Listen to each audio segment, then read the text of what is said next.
really proud of our players. Our theme this week was we didn't need luck. That was our theme. I didn't think we needed luck. We just need to play our best. And it wasn't the cleanest for us, but we played hard for 4 quarters. We stayed together. They worked together. They believed. And they made enough plays to win a game. And I couldn't be more proud of our coaches, the staff, everybody involved. What a tremendous opportunity. This is, a program-changing type win, no different than when they beat Alabama a while ago. So, we want to continue to move forward as a program in the changes of college football, and hopefully with a win like this, our supporters will really start to, back our program in a major way, so we can continue to find ways to move forward. Coach, this is the first team in NIU history to ever be a top 5 team.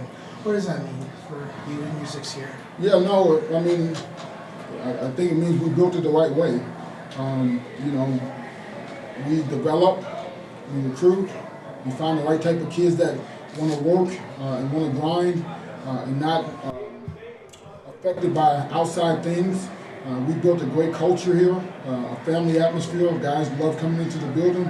We love being around them.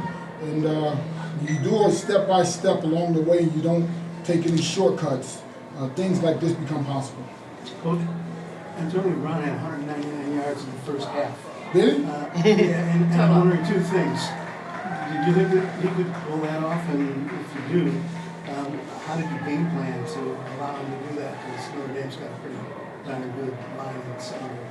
Yeah, I think he's one of the best backs in the country, bar none. I know people talk about the kid from Boise State and all that.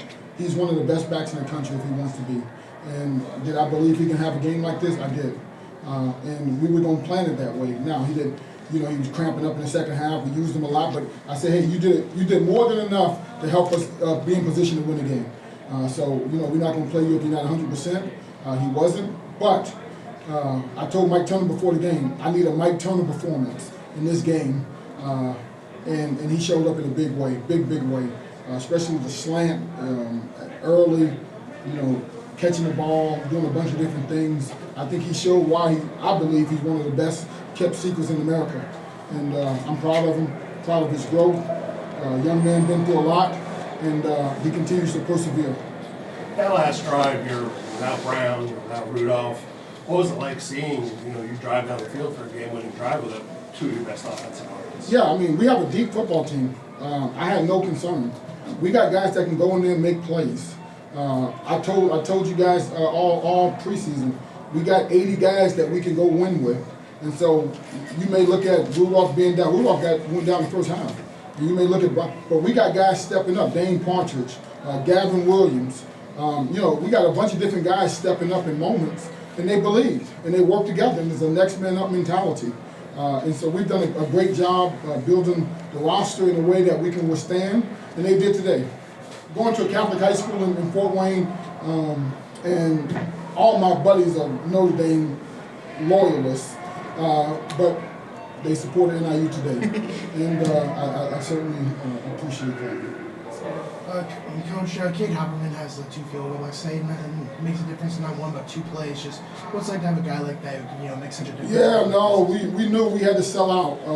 We had to sell out at the end of the first half and at the end of the game, and those guys, wow, just unbelievable effort, tenacity to get in there and block the kick.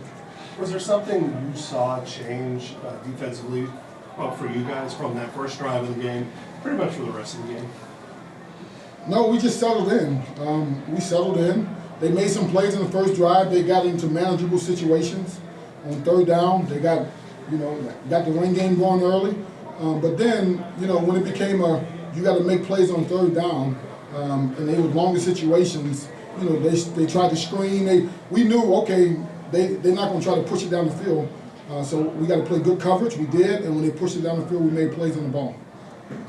Coach, I know it's probably hard to process without watching the film, but of all the big plays in the entire 60 minutes, any of the 3rd or 4th down, even second, any particular plays that really stood out that you felt may have been a turning point for you? Obviously that last 4th down, but anything else that really stood out where, I'm so we really needed that in the worst way. I think the slant in the first quarter to the interior Brown, to me, once that happened, there was like a belief and a confidence to say game on. And I thought that was the changing point. Ethan made a great throw, he made a great catch, and then at that point we were in attack mode after that. One more, go ahead. Coach, would you define this win as, you know, the biggest win in program history for your Yeah, you know, that's hard for me to do, right? Because, you know, I wasn't around for every win. It's certainly the biggest win in my 6 years. You know, I'll let everybody else talk. I don't want to take away from any team that played a tremendous game when they played. I just don't want to do that.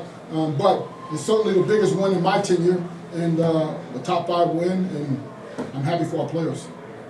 Coach, you talked about what I ain't going nowhere. I'm not going nowhere. you talked about what the win means for your players and your staff, but what does it mean personally for you at your alma mater winning? Yeah, no, I mean, I was flushed with emotion after the game, just because, you know, to do things the right way, it takes a tremendous amount of discipline, right? And it don't always look the way, like these players will tell you all week, I was like, get your study tables in. If you don't get your study tables, you are not getting on the bus. And you just have to be diligent, right? Football can't be the end-all, be-all. We are trying to create men that's going to be productive in society, and I take that very, very seriously. That's why I came back to college, to help grow these guys. The win is great, but we still got to handle our responsibilities as a student athlete. And I believe in that. That's how I was brought up. That's changed my life when I was in college. And I want to try to change these guys' lives long term. And that's just really, really important to me. We don't take shortcuts, and we don't cut corners. Skylar. Coach, during Tuesday's pressers, you said you told your players that you don't need them to be Superman, you just need them to play their best. If they play their best, to live the results wherever they may be. And we won. How do you feel like the players lived up to that? Yeah, I mean, we won the game. So they believed, they did it, and they got the reward. And what a great atmosphere. Coach, I think when people think about NIU, the football program, they think about like Jordan Lynch and the Orange Bowl. Maybe the casual fan thinks that, like, how much can maybe this win change, I don't know, not the narrative around the program, but like almost usher in a new era maybe of NIU football? Yeah, I hope this one brings support, you know, financial support. You know, it's a new era of college football, NIL and all these different things, right? And so if we want to continue to build the program, my whole vision for this program was to play so well, we can increase student attendance, increase exposure. That was all because this is home for me. I love NIU, I was raised here, and that's what I want to continue to do for generations to come. Coach, what could be, this is a good question, Donna. I like this. What possibly could be the biggest story nationally in college football was what transpired today. Yep. What, I'll even throw, Ethan can answer too if he wants, either one of you. What does that mean? No, I think it's huge. I think it's even more huge that we have a bye week next week. Right? So, make it the biggest story today and tomorrow. I'm good with that. We got enough time to get ready for our next opponent. But if we had another game, can you imagine trying to get you guys brought down and, hey, you got to execute and blah, blah, blah. So we got some time to get them back, let them enjoy this, have some fun. And but as far as the exposure, you know, I can't wait to watch ESPN when I get home. Here's a big question that everyone's asking. You guys in the playoff picture now? Hell no. we got to win 1 week at a time. Our goal is to be 1-0 every week. And I'm not naive to this process. So we need to continue to win and stack wins, and then at the end of the season, we're not even going to go there. It's week 2. So Choice of beverage tonight? water. All right. Thank you. Have a good one. Thanks, Coach. Appreciate it.